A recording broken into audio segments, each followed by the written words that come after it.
Straight Edges, Chapter 2. Is it absolutely true there is no absolute truth? I've said we'd be starting with the foundational question, does God exist? But before we can get to that foundational question, there's one even more basic that we'll have to get out of the way. Does anything exist? I could argue for the existence of God from all the design and order in the natural world till I'm blue in the face. But if at the end of it all you said, I believe that nature and the world we see around us are simply illusions, for all that arguing I'd have gained nothing except a blue face. I have to admit that I'm about to get in philosophical water way over my head. I'm not a philosopher, I'm not primarily interested in philosophies, I'm more interested in the search for truth. Philosophy and truth are separated by a great gulf that philosophy can never bridge. Philosophy is any idea that sounds good. Philosophy is really nothing more than a matter of a person saying, well, I believe such and such. No cold, hard evidence required because none is needed for philosophy. The areas I'm about to jump into in this chapter and the next two are philosophical areas. At most, I'll present the logical difficulties I see with different philosophies, and with a creative imagination, I'm sure they can all be got around. Although these 3 chapters are about truth, they will have very little truck with truth, and unfortunately a whole lot more with philosophy. So at the end of it all, it will come down to me saying, well, I believe such and such, and you may say, well, I don't, and there's an end. So, now for it. There's a statement I hear a lot these days. I'm not sure what people mean when they say it. I'm not sure if most people know what they mean when they say it.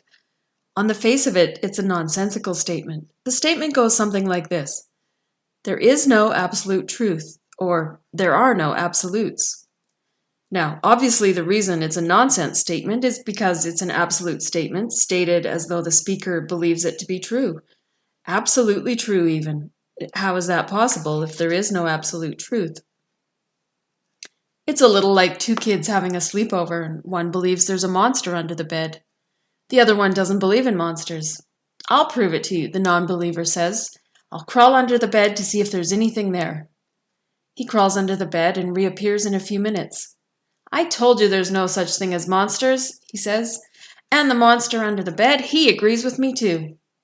I mean, that makes as much sense as making an absolute statement about truth stating that there is no absolute truth. So I don't believe that people really mean what they say when they say things like there is no absolute truth. But they probably mean something. I've made some guesses about what they really mean, and I admit these are only guesses. I've come up with about 3 things that I think might be meant by a statement like there is no absolute truth. These 3 are related but distinct. Number 1, we can never know absolutely what is true and what isn't. Number 2, there is no absolute standard of morality. And number 3, everyone has his or her own reality. So let's handle each of these ideas separately and talk about what I mean by them. Number 1, we can never know absolutely what is true and what isn't. There's probably an underlying category under number 1. There are those who think nothing can be known absolutely, and then there are those who take it the next logical step and join the "so who cares anyway" school of thought. If nothing can be known, then why bother trying? What's the point? Everyone is free to think how he wants. Truth doesn't matter.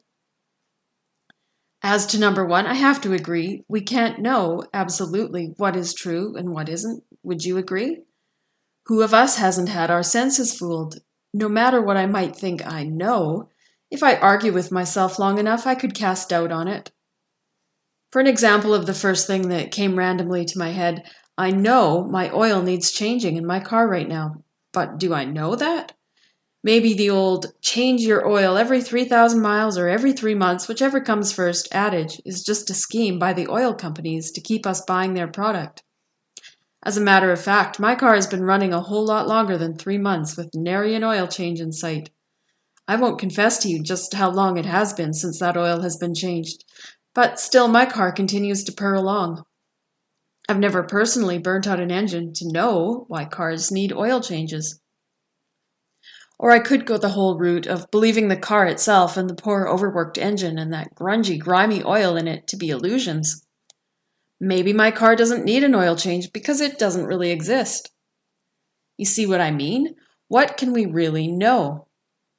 So I would have to agree, we can't know absolutely what is true and what isn't. But in so saying, we have to leave the possibility open that truth may exist. After all, we can't know that it doesn't. So if we admit that possibility of truth and leave that much wiggle room, we may find someday that truth has wriggled in. But that wasn't the main thing I wanted to say on this subject. I guess the main thing I want to say is, so who cares anyway? Am I enrolled in the so who cares anyway school of thought that I described to you? No, what I mean is, who cares that we can't know absolutely what is true and what isn't? What practical relation does knowing a thing absolutely have to any of our lives? I'll come back to this idea. Let's talk for a minute about the who cares anyway school of thought.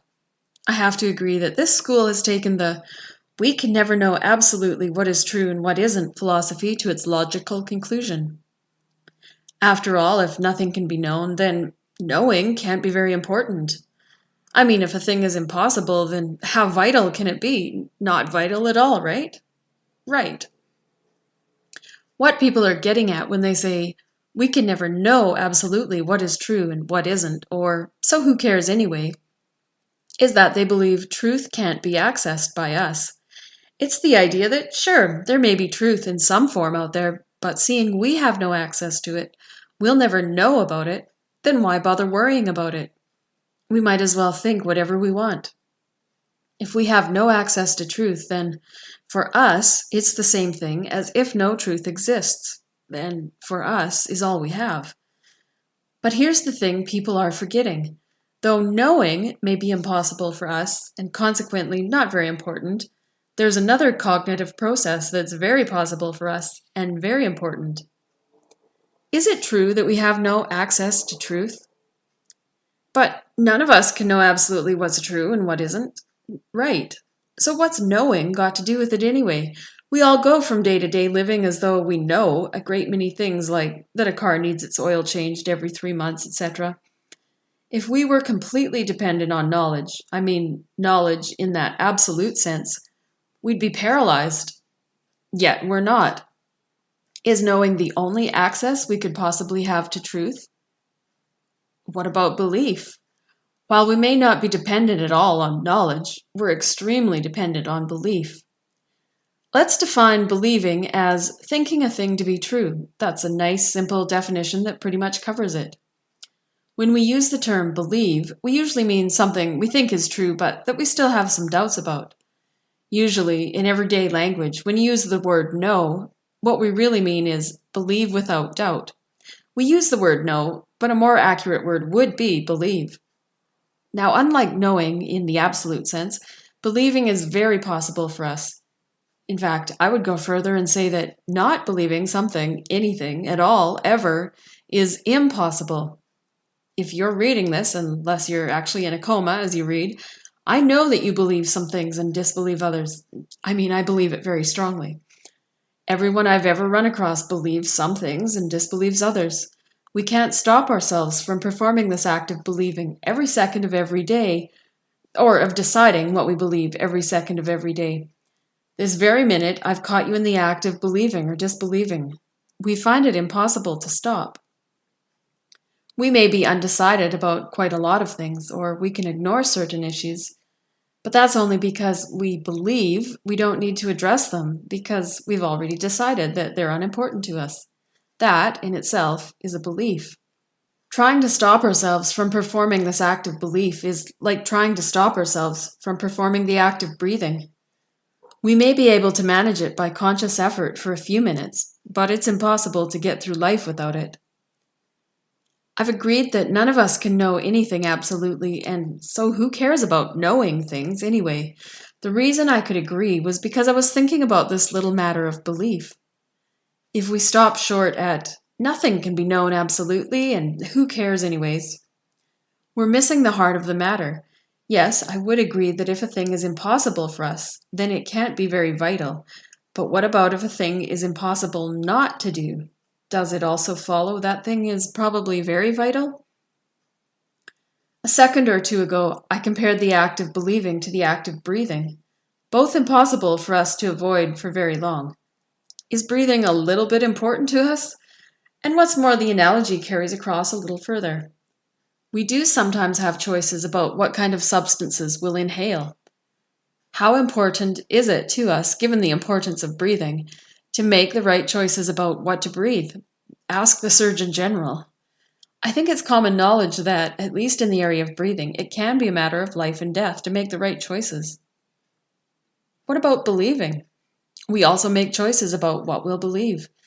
Doesn't it also follow that if believing is vital to us, then believing the right things, in fact, believing what is true, may also be very vital?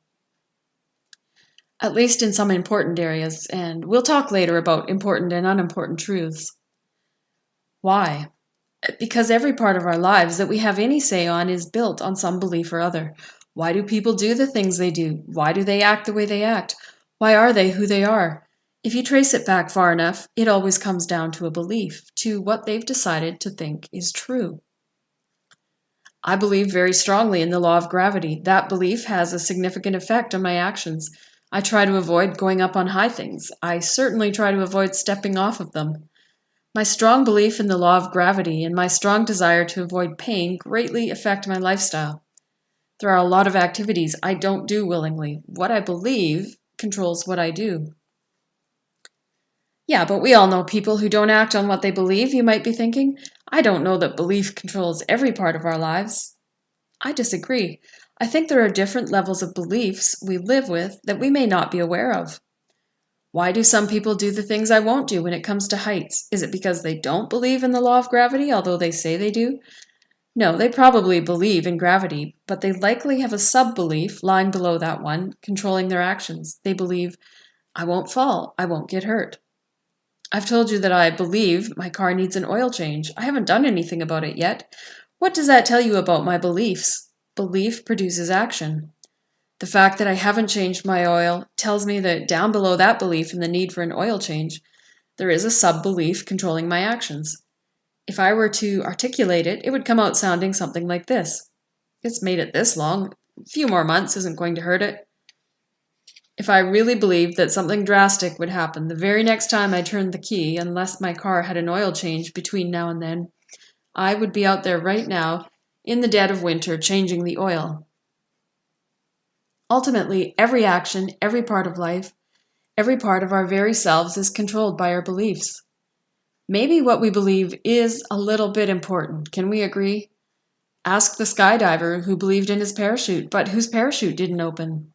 My belief in the law of gravity is stronger than my belief in parachutes, so that will never be me. Our inability to stop belief from happening is the reason people end up speaking in oxymorons like, there is no absolute truth. They find they can't help believing something, even if that something is that there is no absolute truth. But if by very definition to believe something is to think it to be true, then how can a person think a thing to be true unless truth exists? Still, I understand what prompts people to make these kind of oxymoronic statements. I was thinking about this subject the other day, standing in the bathroom, brushing my teeth, looking in the mirror at my insignificant, slightly ridiculous-looking self. And it struck me, as in fact, it often has, how ludicrous it is to think that of all the people in the world, all with their own sets of beliefs, all thinking them to be true, my little, insignificant, ridiculous-looking self and all those who believe like me could have a monopoly on the truth. I understand why people would make a statement like, there is no absolute truth. The feeling is, it's ludicrous to think that anyone could have a corner on the market of truth. With all the different ideas out there, who am I to say that what I believe is the only right way to believe? But that reaction, which I understand perfectly, is an emotional reaction, not a logical one. In fact, when you start to look at it logically, you begin to see that of all the huge array of different beliefs possible for us, this philosophy that none of us can access truth, and therefore all beliefs must be equal, is the one that ends up impossible to believe, if we're talking about logic here. You have to realize that everyone in the whole world is in the same boat. We all believe something. If we believe it, then we think it's true. We all think we're right, including those who deny the existence of absolute truth. Those who say so because whatever they mean by it, presumably they think they believe it. If they believe it, they think it to be true. If they think it to be true, then by the very nature of truth, they have to think that certain other things are untrue. And there's the crunch. That's the nature of truth. Logically, it's exclusive. If a certain thing is true, then whatever directly contradicts that truth cannot be. If 2 plus 2 is 4, then it can't also be 5 or 68. If it's true that there is truth out there somewhere, then it can't also be true that there is no truth, or that all beliefs are equal. If there is truth, which we've all shown we believe by the fact that we all believe something, then obviously right beliefs would be, well, righter than wrong ones. They wouldn't all be equal. If you want to get around the idea that there is such a thing as truth, and that it's possible for a person to get a handle on some of that truth, you would have to try to believe everything or nothing. Neither is possible for us, because we all believe some things and disbelieve others. By that confession, the one creed that we find it impossible to believe, once we stop to think about it, is that there is no truth, or that all beliefs can be equal. So much for logic. But there is still the emotional reaction that needs to be dealt with. Logically, we might have to admit that we all believe there is truth out there somewhere, but emotionally, we tend to think that it can't be found. If there are so many, many different sets of beliefs in the world, how could anyone pick one set to be the right set?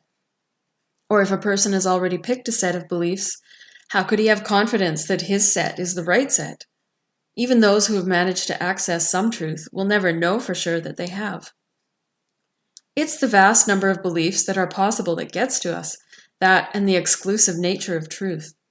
Then add the complication that in our culture we all like to be accommodating and none of us likes to tell anyone else he's wrong. You can believe your way and that's fine for you. I'll believe mine and that's fine for me. First, let's talk about the odds, the sheer number of beliefs out there. Of all the people in the world, why would my little, insignificant, ridiculous-looking self, etc., etc. It's kind of like thinking that my little, insignificant, ridiculous-looking self might someday win 10 million in the lotto. Now here's the crazy part. People buy lotto tickets. They wouldn't if they believed it was all that ludicrous to think they might win someday. And here's the crazier part. Someone always wins. Not every go-round, mind you, but eventually someone wins. And those winners are probably very often as insignificant, etc., as myself. You see what I'm saying? The feeling I had looking in my mirror, brushing my teeth, was a feeling of, who am I? Why would I imagine that I might have the truth? But logically, why not me, or Joe down the street, or Martha down the other street? Is it ludicrous to think that anyone might be capable of apprehending a little bit of truth? No, I don't think so. If I were to say so, then I would have to admit that this act of believing that we all find ourselves unable to stop doing is all for nothing. Remember that the only way we can access truth at this stage of the game is through belief, and also that if we have no access to truth, then for us, truth does not exist. Yet remember also that none of us can stop ourselves from believing some things. The fact that we find ourselves unable to stop doing it leads me to believe that it may be a very important act, maybe the most important. And if important, then it follows that it must be important to, in fact, believe the truth about certain things. How could believing, thinking a thing to be true, be a vital act if accessing the truth is impossible for us?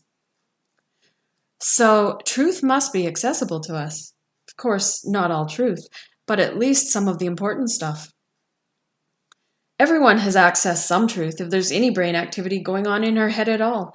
There are all different kinds of truths, and it would be pretty hard to get through life without stumbling over at least a few of them. In fact, as I thought about it, brushing my teeth, I had to go from a position of thinking it was ludicrous that I should be right about anything to realizing it would be ludicrous if I was wrong about everything. Of course I can trust a few truths I've learned. Let's take the multiplication table for an instance. Is it ludicrous to think that I, little old ridiculous-looking me, could sit down to a multiplication problem and get it right first try? Why, yes, as a matter of fact. All right, but for the average, say, high school student, you wouldn't think it too ludicrous for her to have accessed that much truth, would you? But think about the odds. Imagine sitting down to 237 times 568 and getting it right first try. Out of all the infinite possibilities of numbers in the world, how ludicrous to think a person might come up with the only one right solution to that problem. Well, if that's what you're thinking, then you'd be right, except for one little thing. The odds would be against it if it wasn't for people like my grade 3 teacher. I was taught the multiplication table by a reliable source, and I've used it, and I can see that it does work, and yes, even lil ol' me does occasionally come up with the right answers. If I just tried guessing, or if I tried to come up with my own multiplication table, then it would be pretty ludicrous to think I might get the right answers. That's what I had to remind myself looking in the mirror, brushing my teeth, which were good and clean by this time. Oh, right, I didn't come up with any of this. It was taught to me by a reliable source. I'm not really talking about my times tables now, in case you missed the shift and thought. It's not ludicrous to think that a reliable source may have some important truths. It's not ludicrous to think reliable sources are available to us, even to me. So it's not ludicrous to think that I may have been taught some important truths by a reliable source. And why should I be so lucky? Aren't the odds against it with all those possible beliefs out there? For that matter, why should I have been so lucky as to have been taught my times tables and other odds and ends of education, when so many others aren't? I don't know, but all the same, I'm not about to toss away my times tables and my other odds and ends, and maybe some more important truths, so I can be in the same boat as those who aren't so lucky. Probably a more helpful approach would be to share the wealth. We can all learn from each other. Somebody else always has some truth that I don't, and everyone, me too, is wrong about quite a lot of things. There's never a question of cornering the market on all truth. But I believe that there is a reliable source out there that has told me the truth about the important stuff. Just an emotional reaction to the sight of my insignificant, ridiculous-looking reflection looking back at me is no good reason to toss that belief aside. Nor is the fact that many, many people don't believe that reliable source. On the subject of reliable sources and emotional reactions, let me talk about a couple of accusations that Christians are more likely to have leveled at them than anyone else, and I promise you I'll tie in reliable sources. I need to talk about those accusations here because, again, they are among those mental blocks, those emotional reactions, that keep people from seriously considering the claims of Christianity and the Bible. Because Christians believe there's only one way to God and only one truth, and only one truly reliable source, the general feeling is that Christians must be arrogant or not too bright, see feelings of ludicrosity while brushing teeth, or both, which would make any BDP, basically decent person, of normal intelligence think twice before signing on. Again, I can understand the emotional reaction. It's the obvious reaction to being told, I'm right and you're wrong. I agree, it sounds arrogant. But strangely enough, of all people, those who base their beliefs on what they think is a reliable source are the only ones who can really be free from the charge of arrogance.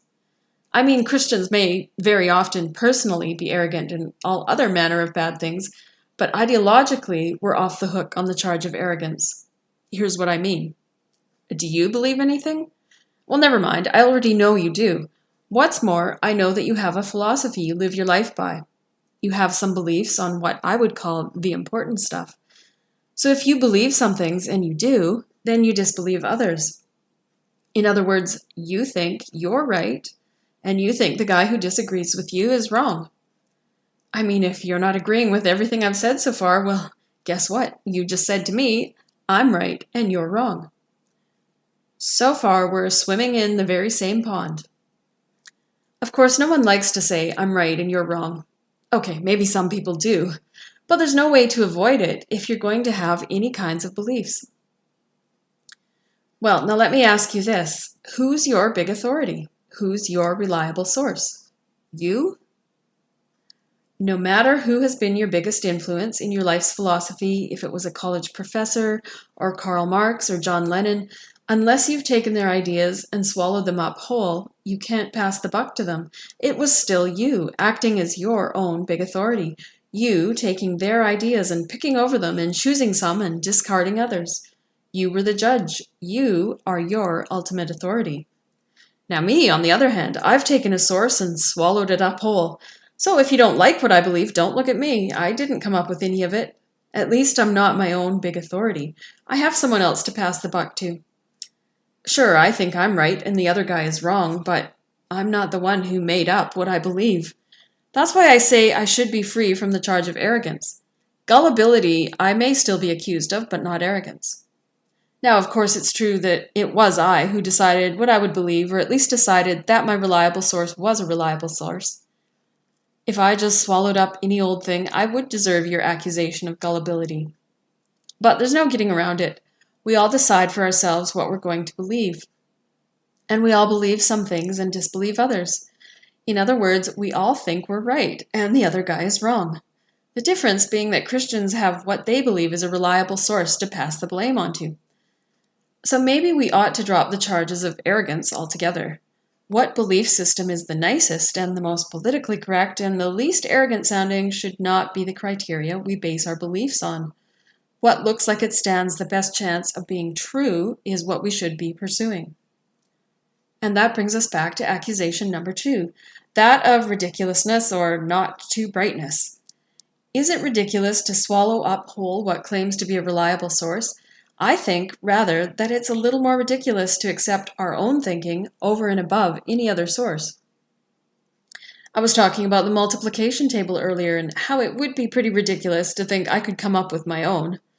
Now, some genius did come up with it in the first place, or discover it, and probably if a person is smart enough, it's the kind of thing that could be discovered without any help.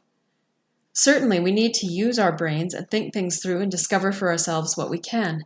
But there are limits. There are truths we can discover for ourselves and other truths that we can't possibly know unless we learn them from a reliable source. For me, the times table was one of those second kinds of truths. How about historical kinds of truths? Let's take the existence of the United States of America, for instance. Here we have the good old US of A right in front of us as a cold, hard fact. Let's say we were never taught any history about how it came to be, or worse, that we decided we didn't like the history we were taught, and chose to discard it in favor of our own guesses. Is it reasonable to think that, all on our own hind legs, you or I might be able to guess accurately at how it came to be? We may come up with some very plausible-sounding theories, but they'd either be wrong, or they wouldn't go very far.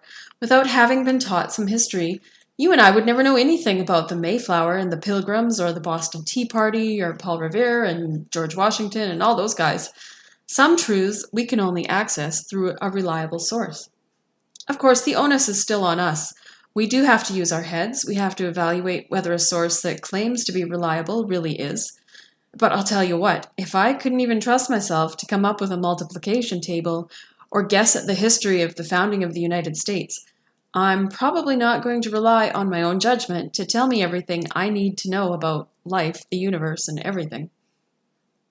When it comes to the important stuff, I want to be standing on a reliable source, and I'm not likely to go looking to a college professor or Karl Marx or John Lennon or some other admittedly fallible source, no matter how pretty their philosophies sound, to be my reliable source. I don't want philosophy, I'm after truth. So we all secretly believe there is truth in some form or other out there somewhere, whether we recognize that belief or not. I keep alluding to important and unimportant truths. Let's hit that subject now because it will lead us into our next chapter. Would you agree that all truths are not equal? Some might be a whole lot more important to us than others. If I'm wrong in my belief that my library books aren't due till next week, oh well, I might be out about 50 cents. If I'm wrong in my belief that my car won't blow up the next time I start the engine, that's less of an oh well. But there are more important truths still. The rules of the road in any given country are important to know if a person is going to drive in that country.